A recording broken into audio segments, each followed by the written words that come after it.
Happiness is a perception, not so much a reality. You're listening to episode 4 of On My Way, the mini show sharing with you my happiness insights while we are on our way to the return of happy mind travel.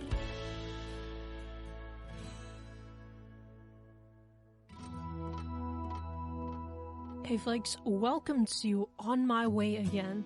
I'm your host Pauline, and today we will explore a topic that is whether happiness is a perception based on our own worldviews and self-views, or is happiness an emotion that reflects our reality of accumulated positive experiences.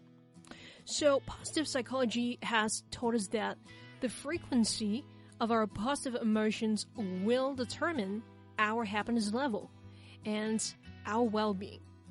It's even more than the intensity of those positive emotions. So it's the frequency rather than the intensity of positive emotions that will determine whether we're happy or how happy we are. So it's logical to speculate that more positive experiences will result in positive emotions, in more positive emotions. And so the number of positive experiences here seem to us that will determine how happy we are. We often say, be your own master of your life, but we seem to have little control on what happens to us, what people we encounter, and what sufferings we might go through. Even Mother Teresa herself, being a saint and a paragon of compassionate love, had revealed her secret moments of feeling the loneliness and darkness she underwent, and the times when she doubted the existence of God. So you see, even a saintly figure like Mother Teresa had questioned herself and had come across an emotion crisis. Well, she was definitely having all the positive experiences we suppose she has had, and all those moments of helping people and spreading love. So, let's start with this question. Have you asked yourself sometimes, am I happy? And how happy I am? Now, when answering that, we might have got some myths of happiness ingrained in our brains, and we often base our answers on those myths. You might get stuck at this simple question, am I happy? With a simple yes or no answer, because of the terrible things you encounter in your life. When you feel the emotion of joy, you could most commonly answer that question quickly with a yes. But when you're overwhelmed by whatever that troubles you, there are moments when you doubt that whether you are satisfied with your life. This is an absolutely natural response and thinking pattern. We just need to be careful not to be obscured by this myth of happiness, that happiness equals to the number of positive experiences we have. Nothing is as simple as that. And if that's the case, if happiness really equals to the number of positive experiences we have, some people would have been destined to be happy always, while others are doomed to be miserable all their lives, which is totally not the case. Nothing lasts forever. Positive experiences undoubtedly bring positive emotions like joy, ecstasy, and satisfaction. But remember, no positive experiences would last forever. Just like unfortunate events, they come and go, so positive emotions also would dissipate over time. You won't stay at your peak moment all day long, right?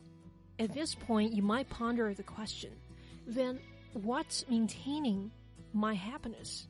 Is it reliving the positive experiences in our minds, or is it creating positive memories by ourselves? The answer is yes, you're right. But by which way is more effective? Until now, there's no definitive answer, and there should not be.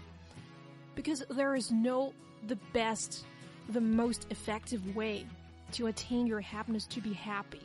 But psychological research do give us some hints on the key to happiness. I'll use the example of the grateful mindset experiment that is done by psychologist Philip C. Watkins in 2004. So his research told us that What's important is that we control things that we can. You may think that this is another cliche, but this is a fundamental belief in psychology and is backed by lots of empirical research. One of them is done by a distinguished graduate expert called Philip C. Watkins. In 2004, he and his colleagues at Eastern Washington University, grateful people have long been shown to be happier, and they tend to live longer than the less grateful ones. So these psychologists would like to know, how does the memory content of grateful individuals differ from less grateful ones? Now the experiment goes like this. Participants were first asked to fill in a questionnaire, GRAT, which is the Gratitude, Resentment, and Appreciation test, to check their gratitude level, and then to recall intentionally positive memories and list them all out in 3 minutes. They also asked the participants to check boxes at the bottom of the recall sheet if there were negative memories popping out during the process. So if there are 3 negative memories appearing in your head when you are focusing on recalling positive memories, then check 3 boxes on the recall sheet. Besides, the participants were given a checklist of events, and they were instructed to indicate the frequency of objective and subjective positive events as well as negative events in their lives. So this whole procedure repeated for a second time, except that this time people had to intentionally recall negative events instead of the positive events in the first study, and they need to indicate the frequency of intrusive positive memories. So here comes the exciting part, the results. What did they find? They found that gratitude helps people become happy again through recalling happy memories. Not surprisingly, grateful people did recall more pleasant memories than less grateful ones. This means that happy memories are more likely to surface when we have a grateful heart always. You might say that this is a correlation in research, and it might be that people who have more positive experiences have more things to be grateful for. And I'll show you this, it's not the case statistically in a minute. Now let's get back to the happy memories. Grateful people did recall more pleasant memories than less grateful ones, and these happy memories can come in handy, especially when you are in overwhelming situations. Happy memories make you feel satisfied with your life and appreciate others every day. Happy memories also help lift you up when you feel depressed. In fact, their research have shown that gratitude and happy memories support each other despite depressive symptoms.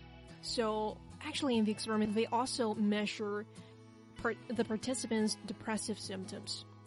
Happy memories remind you that there are still resources you can use, people you can rely on, and most importantly, you will be happy again, just as you did every time after overcoming a difficult situation. They also remind you not to lose hope because there is still good in evil. So this research tells us that it all begins with your perspective. If you see things with a grateful lens, then you can see the good in the bad events that you encounter. Not that the bad event is good, but the lessons you've learned, it's helpful to your growth, is a benefit to you in the long term, considering your spiritual or psychological journey. Another great finding from the study is that in order to develop a grateful heart, how you interpret life events is more important than how many positive events really do occur. When you have more life events that you interpret as positive experiences, you tend to be more grateful. So remember that in the experiment, the participants had our checklist of objective and subjective, positive and negative events. That's where the data comes from. That's where the researchers can make that as a control factor for this experiment. So they know it's not positive experiences that make people more grateful, have more things to be grateful for. The objective, positive or negative experiences doesn't really matter that much. It's how you interpret those life events that determines how happy we are and whether we have more positive memories in our minds. This could be a little tricky when it comes to difficult situations. So for example, you failed a job interview or you're fired by a company. This could be bad and could bring immediate bad consequences for you. But grateful people might think that this experience will help them recognize their strengths and weaknesses. And this whole experience will further develop their strengths and find a career path that suits them more. This is a subjective, positive experiences. So being fired or a broken relationship, it's an objective negative event, an objective negative experience, but grateful people tend to see the good in bad events as well. They see it in a long term. They see it in the lens of growth, in the lens of experience gaining. So to them, it's a subjective positive experience. If you're grateful that this experience make you know yourself more and grow, then this could be transformed into a positive memory. So from this experiment, we see that happiness, it's not so much about the accumulated positive experiences, because in grateful people and happy people, they could also transform some of the bad events, the bad experiences, the bad memories, and turn them into positive ones, because they know how to do it, because they know that they could learn from all these experiences. And they grow themselves spiritually and psychologically, make themselves stronger, and be more resilient because of those negative events. So bad things did not happen to them. Bad things happen for them. You often hear people say gratitude, it's simply like the magic bullet. It's the mechanism behind the law of attraction. I totally agree with that. With the latter part is the mechanism working behind the law of attraction. But what's more important, it's not whether you believe in the law of attraction, because sometimes people could think it as a spooky thing, and it's somewhat intangible. I mean, you cannot see the law of attraction, the light of law of attraction working in front of you. But I think what's more important here is that gratitude do help us grow spiritually and psychologically in our life journey. And of course, gratitude is just one of the ways to help us attain happiness. And if you frame gratitude and the other happiness boosting tools as a lifestyle rather than a technique you use to attain something, attain a goal, you totally enjoy the process, and that will make you happy. Focusing on the ultimate goal of attaining happiness will not make you happy. Enjoying the process, enjoying your life will make you happy. So for this week, your episode resource is the article released by the Times Magazine about Mother Teresa's spiritual journey and moments of darkness. Give it a read. It's a great resource for building up your character strengths, but learning how others have used theirs. And our story just reminds us that we are humans, and sometimes our views of the self and the world could be obscured by things going on around us. But it's important to stay true to ourselves, doing what we love, doing what we truly believe, and use different lens to look at the world. And perhaps one of the lens could be gratitude. I'll have that link on our Facebook page, and if you enjoy the content I've put up so far on the website or on the podcast, I really appreciate your time here. And please consider giving me a like on Facebook. Giving the show a like on Facebook. Because this will let me know if I'm going in the right direction, whether I'm providing you the resources that you need. And you will also get new updates on extra resources for podcast episodes. Once you like the page, you will get the new updates instantly when they're up. I will be putting up extra free resources of happiness strengthening practices this week. And the reason why I'm putting up extra resources, some freebies sometimes, is that I believe that is a thing to know about the techniques, to listen about the lessons, to listen about others' insights, but it's a completely different level to implement them and make them do the transformation in your life for you. So the extra episode resources will be more of a practical form of how to implement those strategies into your life, apply it into your life, so you could see things change in yourself and in your life.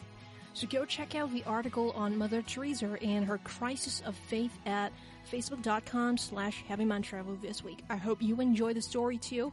And I will do a few more episodes actually of On My Way, and soon, ideally a couple of weeks, I will return to a regular show, Happy Mind Travel. So now I gotta dig more into psychological research. Enjoy your weekend, and I'll see you next time on my way to the happiness world.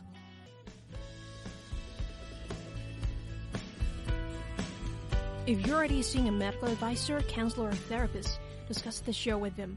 Always consult a professional when you think your situation needs one, and discuss your concerns with them. If you have any questions or feedback on this show, go ahead and email me at pauline@happymindtravel.com. Happy Mind Travel is now on iTunes, Stitcher, TuneIn, and all other platforms now. If you want to receive the newest episode every week instantly, then subscribe to this show or add that to your playlist. If you've done so, then like us on Facebook to share your support. I will be putting up extra free resources of happiness strengthening practices this week. It's a thing to know about the techniques, but it's totally different level to implement them and make them do the transformation for you. So like us on the Facebook page and make sure you get the happiness tools at facebook.com/HappyMindTravel. Give yourself some time to rethink happiness before we travel to another topic next week. Until then, happy mind travelers, take it one day at a time and enjoy to be happy. I love you all, and thanks for listening.